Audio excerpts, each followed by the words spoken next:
Experiment number 3 is LeChatelier's principle and equilibrium.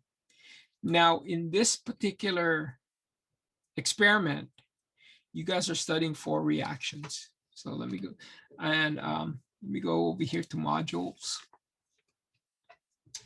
So we are at week number, I believe we are at week number 7, March 15th through the 21st.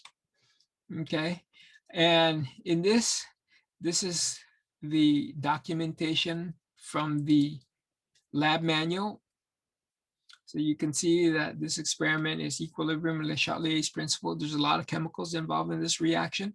I mean, in this experiment, I break down exactly the procedure for each of the reaction that is to be studied. Make sure you write that out so the audience know what reactions are going to be studied in this experiment. There are 4 main reactions. One is the chromate, that's this chemical, in equilibrium with dichromate, that's this chemical, under certain conditions. The second is ammonium chloride solid in equilibrium. It's the dissolution of ammonium chloride. Dissolution again means a solid going into its ions. Ammonium chloride going to ammonium plus chloride. The third reaction is the equilibrium between hexaaquo. See how there's 6 waters here? So you say hexa, meaning 6, aquo, because water is not named water or hydrate in this example. When we start naming coordinated compounds, water is named aquo. Hexaaquo cobalt 2. In equilibrium with tetrachloride cobalt 2. So these are the 2 chemicals at equilibrium. What you need to do whenever you do the analysis, you need to establish what are the physical differences between reactant and product. Is one a solid and the other aqueous? Is one white and the other one is clear? Is one yellow and the other one's green? You need to establish that. Why? Because you are monitoring the physical change in the reaction mixture to give you an idea of which way the equilibrium is shifting. Let's say that this chemical is red, and let's say this chemical is green. When I have these 2 chemicals at equilibrium, I will get some sort of mixed color. But suppose I add a stress and I start to see more red. I start to see the solution turn more red. Well, that basically tells me that this product is increasing in its amount, which means that the equilibrium is shifting towards the product. Now, suppose if I add another stress, the red starts to disappear and I see more of a greenish color, okay? Then that tells me that this chemical is diminishing and this chemical right here is forming, so the reaction is shifting to the left. So you use your observation to give you clues as to the direction of the equilibrium. That's the key in this particular experiment. The last system that you guys are studying is magnesium hydroxide, which is a solid white precipitate. Again, it's the dissolution of magnesium hydroxide to magnesium and hydroxide. But in this particular case, what you're doing is you're actually going to monitor not only the precipitate of magnesium hydroxide, because this is a precipitate, these are ions, so it's clear, but you can also monitor hydroxide if you have an acid-base indicator in there. Acid-base indicator change color depending on the presence of hydronium or hydroxide. So by putting phenolphthalein in there, if it turns pink, real deep pink, it means that there's a greater concentration of hydroxide. Okay, greater concentration of hydroxide. If that pink starts to get more lighter, not necessarily clear, because you need acidic conditions to get that thing clear, but if it gets lighter, then you know that the hydroxide concentrations are decreasing and the reaction shifting towards the left. So again, the key in this particular experiment is to first write the reaction that you're investigating. Why do you have to write the reaction you're investigating? Because you need a point of reference. You need to establish that the chemical on the left, based on the reaction that you wrote, is green. The chemical on the right, based on the reaction you wrote, is pink. Now, in your discussion, you can refer to that reaction as either moving to the left or moving to the right, and then the color associated. If you don't give a point of reference for the reaction, okay, and it's not clear, then you may be talking about the reverse reaction and so when you say that it's moving to the right, and I'm thinking, okay, it's moving to the right based on what we have in the lab, it's turned pink, but then you're saying it turns green. That's because your point of reference is the reverse. Okay, that's why you need to establish your point of reference in the very start before you start the experiment. You write the reaction that's being studied based on the order, which is the reactant, which is the product. That also establishes whether that reaction is endothermic or exothermic, because an endothermic reaction in the reverse direction is an exothermic reaction. So once you establish that before each of the 4 parts, then you want to stick with that throughout your discussion and throughout your summary of results. And your best point of reference is the way the reaction is written in the lab manual. Just use that as your point of reference. Okay, that's very important, because in some write-ups, people will start reversing the reaction, and then it becomes really confusing. You got to establish your point of reference by writing the reaction being studied, which is the reactant, which is the product. That's key. So that's the experiment in terms of the lab manual. And then of course there are some pre-lab. The pre-lab in this case right here is the reaction of SO2 going to SO3, and it's just asking you about some definitions. What does the arrow mean? And then look at the second problem. So make sure you include that in your pre-lab.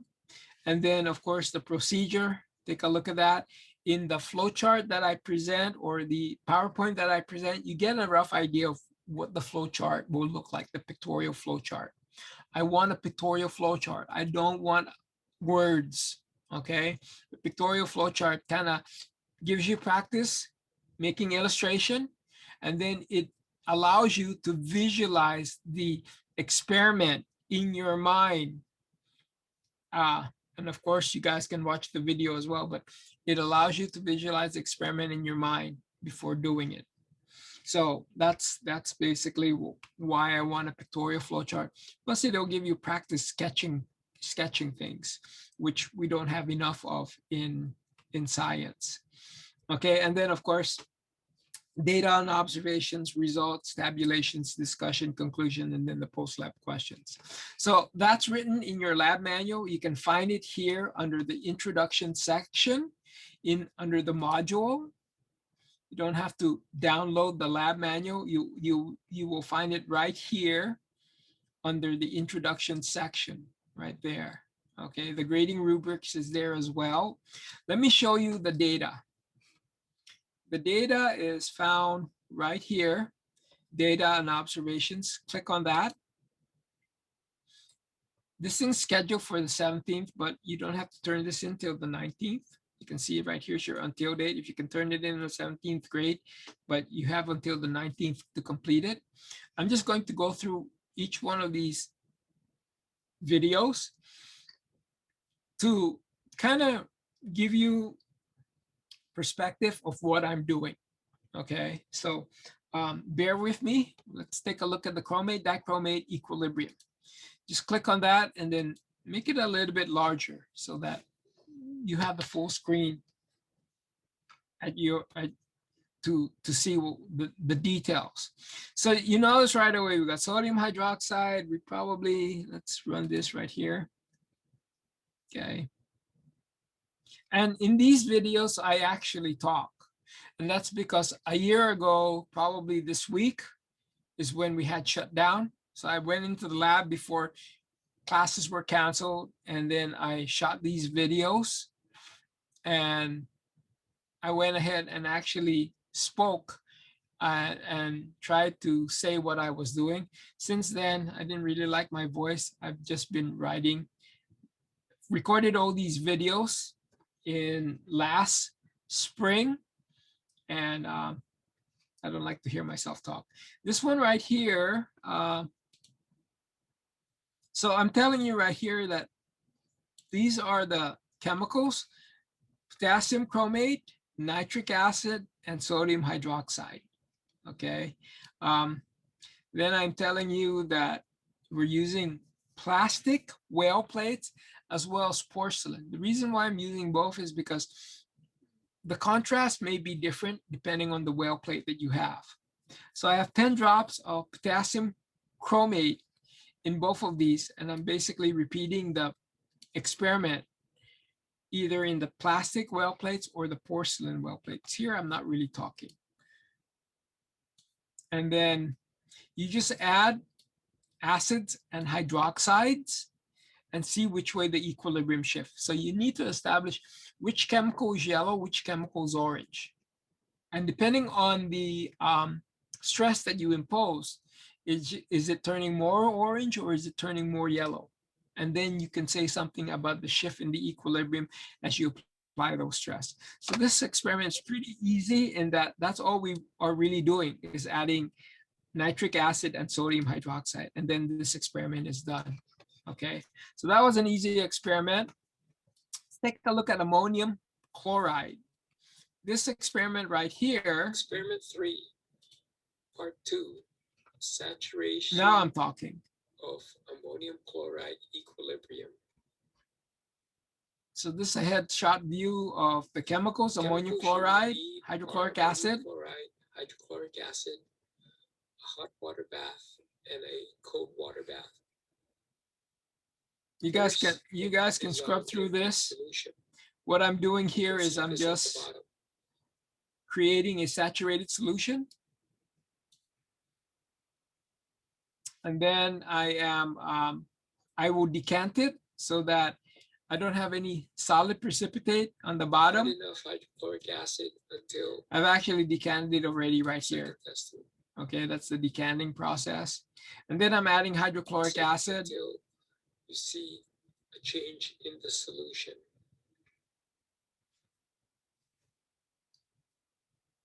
You might get better resolution if it's small like that. When it's too big, it becomes sort of blurry. But that basically is it. Let's see. And then I put it in a hot water bath and a cold water bath. Take the test tube out. So I not only narrate, but I also have captions of what's going on. Anyway, that equilibrium is pretty straightforward. You guys can study that. Again, you want to write the main reaction, and then in a table-like format, write the stress that is occurring. Okay, adding more nitric acid, adding more sodium hydroxide, and then write the observation when that stress occurs. Okay, so this is the stress, adding more nitric acid.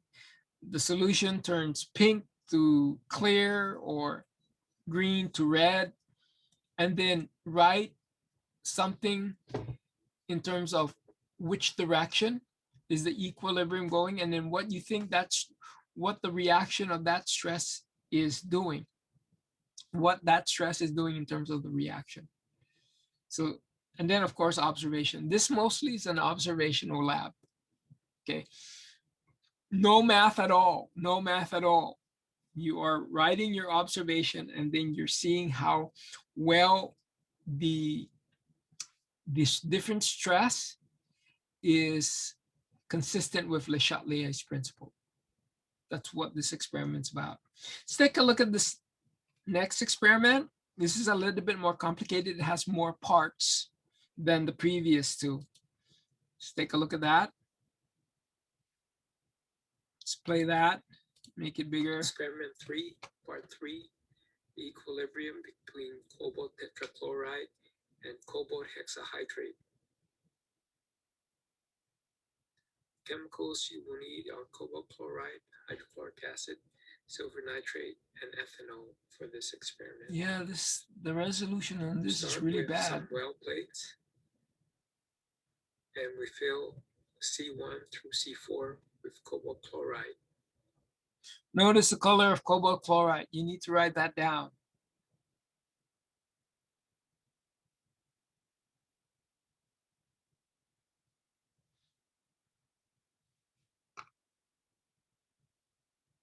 So I do that for the plastic as well as the porcelain well plates. Then I add water. And then stir. Notice I'm adding drops of water, and when the water initially hits, take a note of the color change right away. Add additional water until the change is observed.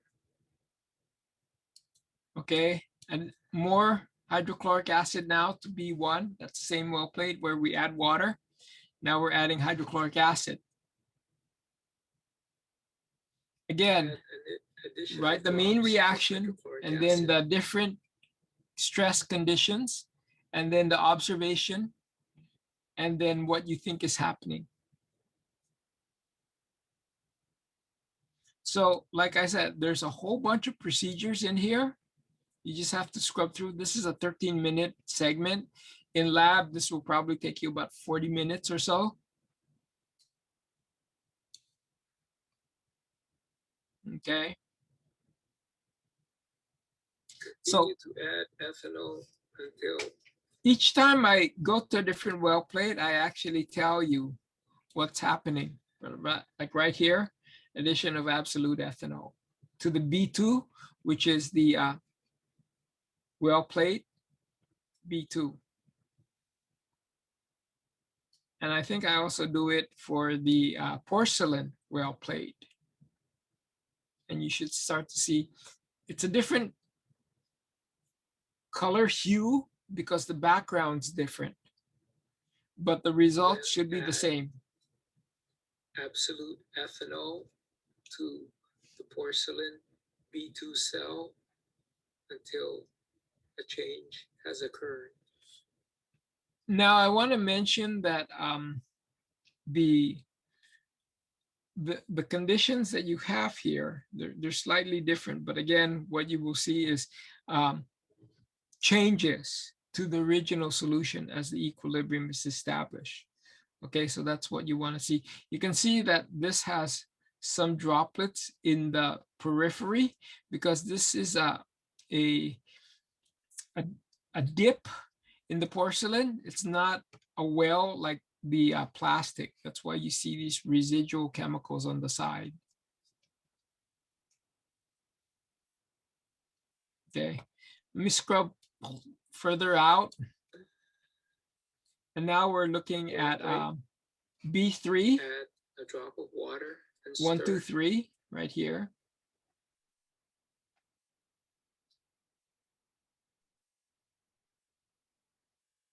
And again, this would be normally the experiment that you guys would be doing in lab. HCl is then added until a change occurs.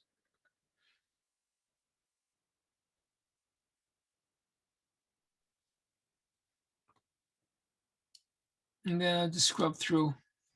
Now we're putting it in warm and cold. And notice the color change because that's an indication of which chemical dominates. So that was the cobalt chloride and the hexa-aqua cobalt equilibrium.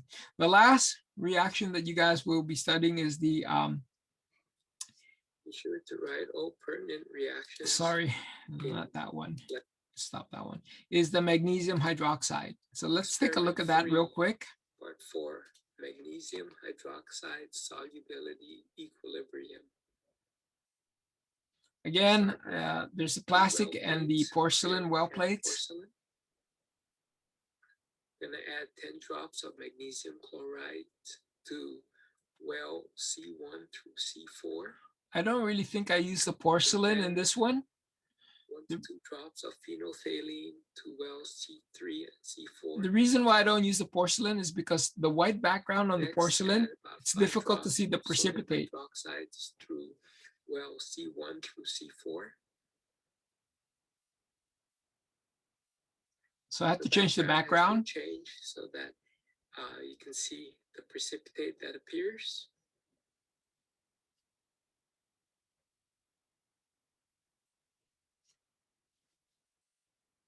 Stir the well plates so that the solution's well mixed.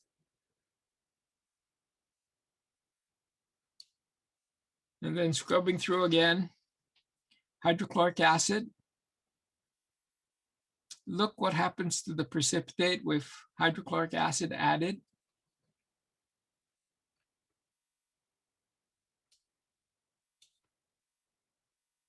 And sometimes it takes longer because you need a whole bunch of that chemical to see a change. That's why this is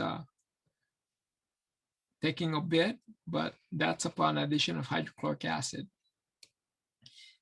Scrubbing through, this is sodium ethylene diamine tetraacetate. Add sodium acetate to well 2 and stir.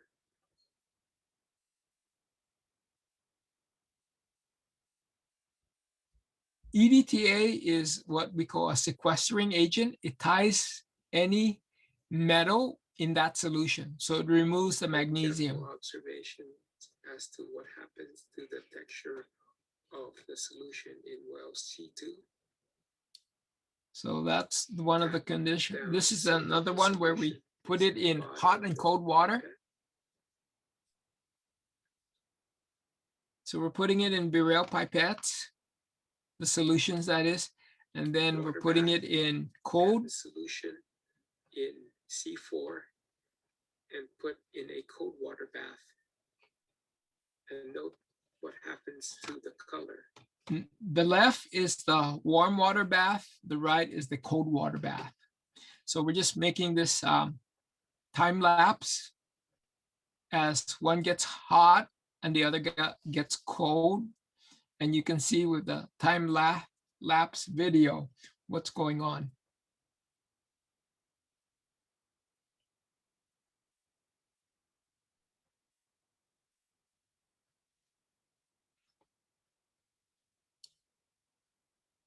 Bath, take the cold water bath, C4, and put in the warm water bath and make note of what happens to the color of phenolphthalein.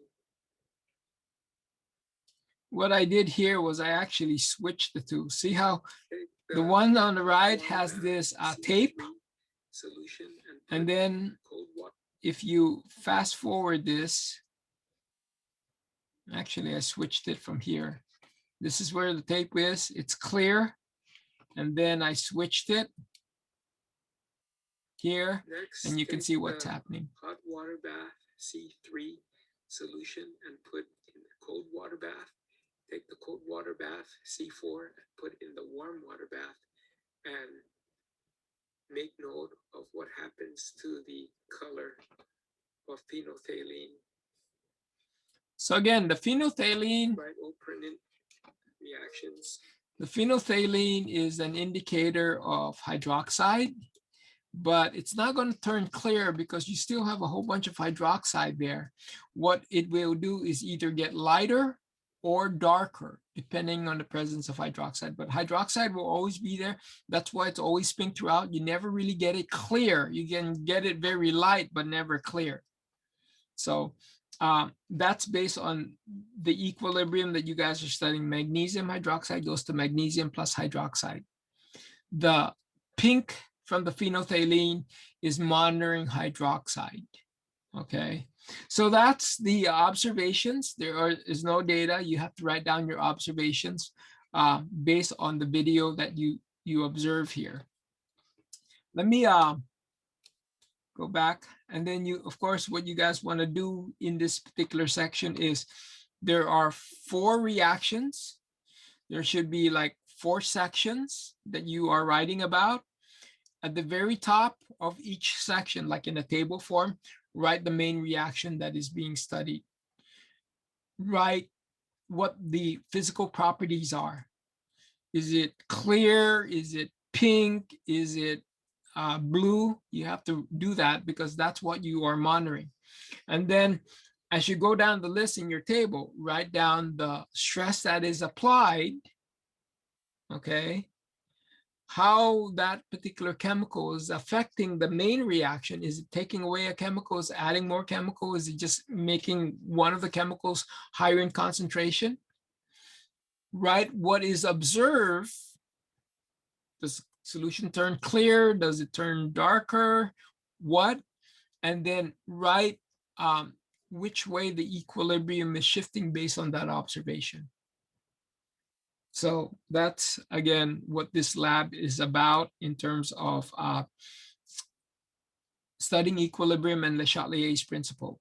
That's the data and the observation. And then, of course, the write-up. Actually, right here, these are the talking points. Results and tab summary of results. The observation is there. Now what you want to do is summarize all those things that you observe in a nice table format. And again, cite how LeChatelier's principle is being tested or how it's being demonstrated in each one of these reactions. These are the talking points. These are the post-lab questions. And these are special notes. But that is your experiment, okay? No calculations involved, but I do want to see how well you make careful observations and how well you take note of which way the equilibrium is shifting based on the evidence that you see. And that's your experiment.